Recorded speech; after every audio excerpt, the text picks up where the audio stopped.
Let's take you to KwaZulu-Natal, where, of course, that march was being held, and the National Police Commissioner a short while ago receiving the memorandum from the protesters. Phila, tell us what is happening where you are. What are the marchers saying? Good afternoon, Vuyo. So we are still here at the Hoy Park, and as you can see, a while ago when you saw the visuals here, it was actually packed with those marchers in support of Lieutenant General Nhlanhla Mkhwanazi, who is the KZN Police Commissioner. But now everybody has left after that memorandum was received by the National Police Commissioner, Masemola. And what we can expect now is for that memorandum to actually be taken forward to the president. That is what the marchers are actually expecting, for the president to receive that memorandum, and they have given him 2 weeks, 14 days to respond to their demands. But what we also got from that particular briefing, which we saw a short while ago from Masemola, we did get a sense that he has also been in a constant communication with Mkhwanazi, saying that he is okay and he is continuing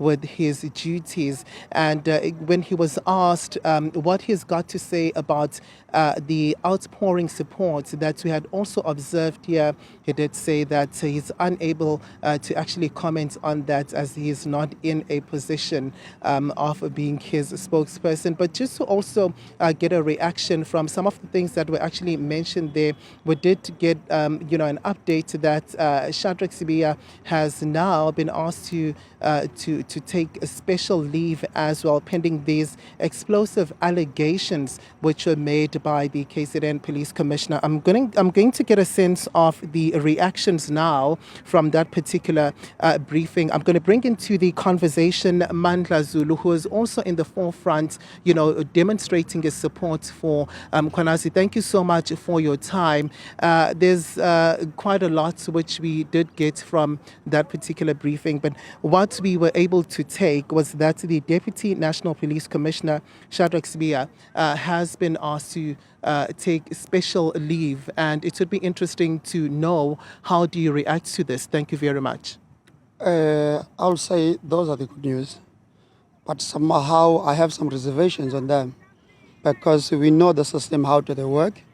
He's on a special leave with all the benefits, and then, as you know, that on Sunday the president he said he's going to establish the water commission, and then we know most of those commissions, the outcomes. Of which will be exciting is that if those allegations by Mkhwanazi, the veracity has been tested, we expect the people like Sibiya to go straight to jail.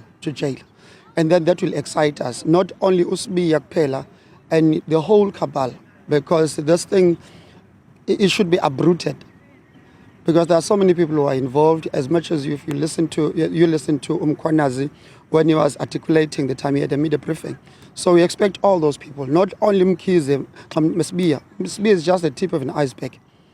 We need all of them actually in jail, because at the end of the day they are going to those special leave, and then what?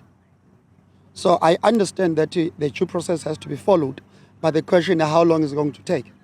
Because at the end of the day, the recommendations of the commission, and then it's done. But most of us, like the citizens, if there are allegations against me, I'm not afforded that luxury. But when it comes to those people, whether they're officials or whatever, they are afforded all that luxury. So yes, we say it's a good thing. The pressure is felt to good government. The citizens have taken umsebenzi to their own hands. But at the same time, because we know the process, how do they work? And then what will come after this? So yes, it's good, the pressure is felt, but we expect those people to go straight to jail.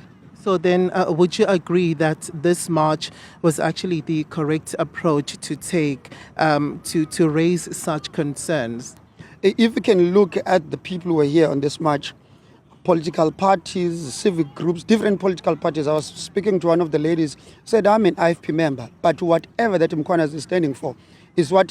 Those are the problems of the South African citizens. So I didn't look at it using the color of my T-shirt, but I'm here as a citizen who's being affected by all those things that I mentioned. So obviously, I see this march as a first step, because if the president doesn't respond within 14 days, we are going to mobilize. If we have to bring this country to a standstill, let it be so. Because even though we say Mkhwanazi, the Sibiyas, even the president, we have the issue of Phala. We have classified files of CR17. What are we expecting of this country if you are being led by another criminal? All right, thank you so much for your time.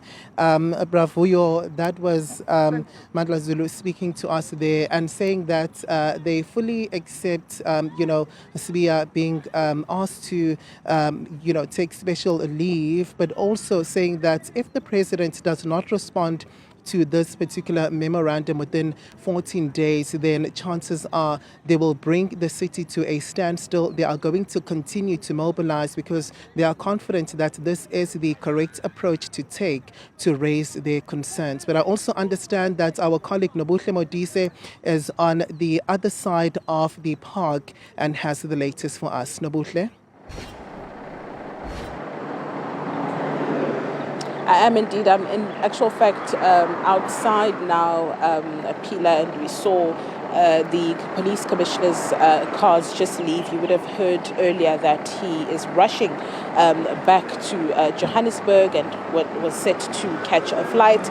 But it's been a very long day today, where we saw things get underway just after 11 a.m., even though it had been, communicated by various organizations, because once again, this is a march that was set up by many different spheres of society. There were many different posters flying around. They all had the same time, but it seems there was a bit of miscommunication in the way things happened. If you look at the thread of the entire day, how everything started late, how there was commotion ahead of the handing over of that memorandum to Masemola. So a lot of confusion, and at some point, there was some, it seemed a little diluted, with a lot of MK party members who have been making a noise about, these allegations since that press briefing just over 2 weeks ago.